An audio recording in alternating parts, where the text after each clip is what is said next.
and that this is even more grounds for somebody in the United States to pick out those kids and use them for,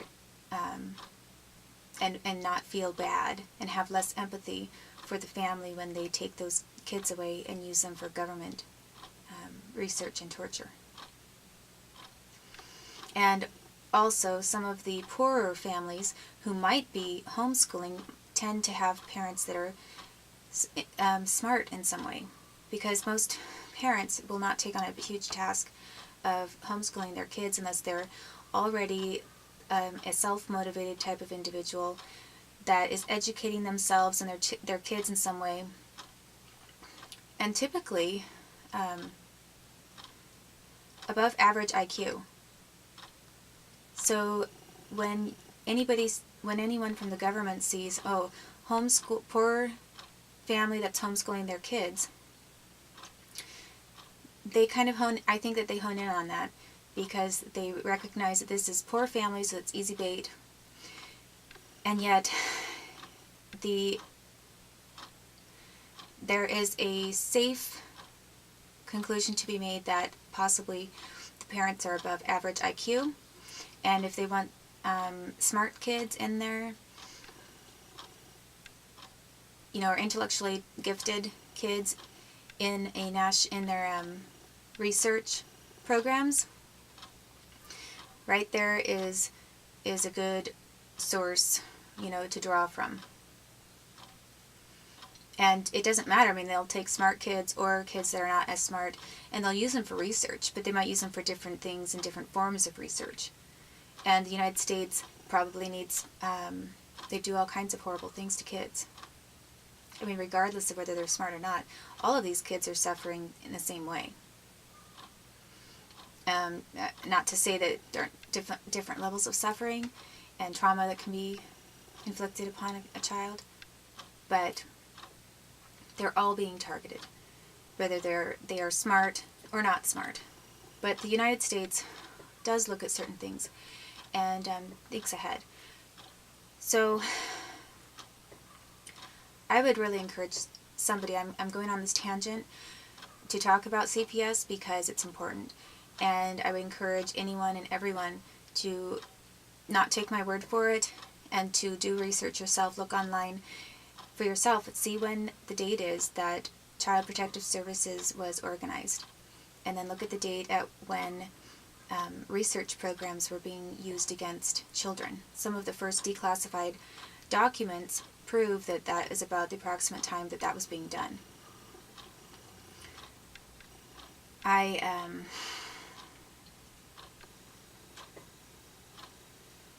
would also ask maybe enough people to think about the idea of, what harm would it be to put crimes against children back into the hands of the police, and then not having families, back into the hands of Social Security.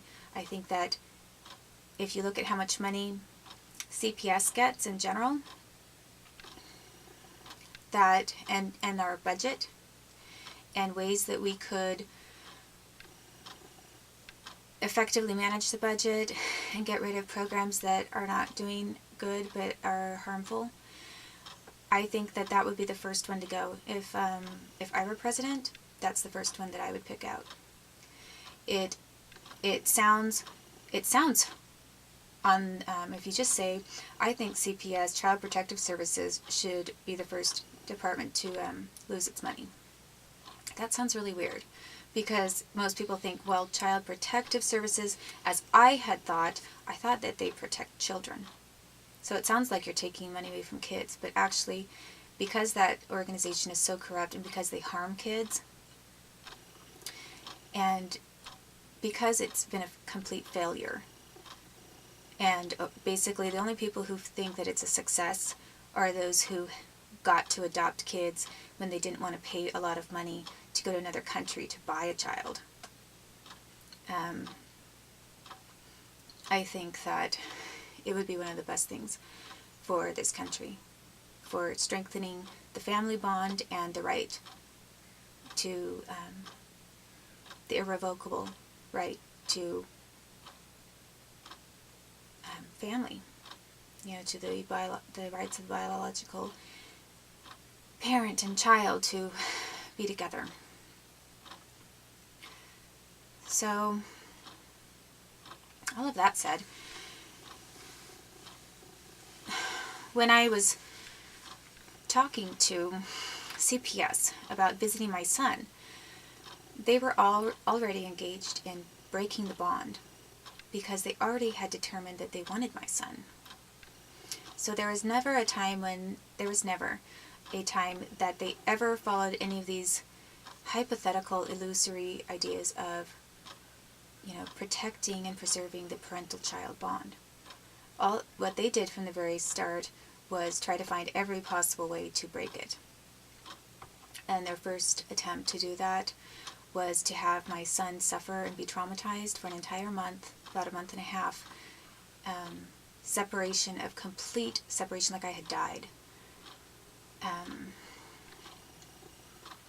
age 1.5. And then after this total separation, which was extremely traumatizing to him, then they wanted me to see my son, but only for a few minutes, which is just going to re-trigger all of his trauma as to then why is he seeing me for just a moment and then not seeing me, and then seeing me for a moment. How does a child process that? That is creating an extreme amount of trauma and psychological distress to a baby that was that close to his mother. I'm going to take a quick break and talk about what kinds of lies were being said to me and what kinds of illegal things CPS workers were doing, and all of the efforts that I was making to get my son back, even though it was pointless because the system was always going to work against me. I mean, if they're going to torture me and my son, what are the odds that they're going to return my son to me when they already took him?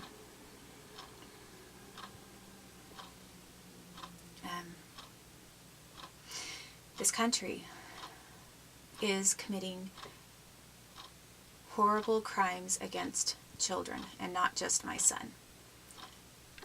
The United States of America is just as communist in their treatment of children and torturing them through CPS as any other country. They have no right whatsoever to accuse any other country of human rights violations when they cannot take care of their own internal problems.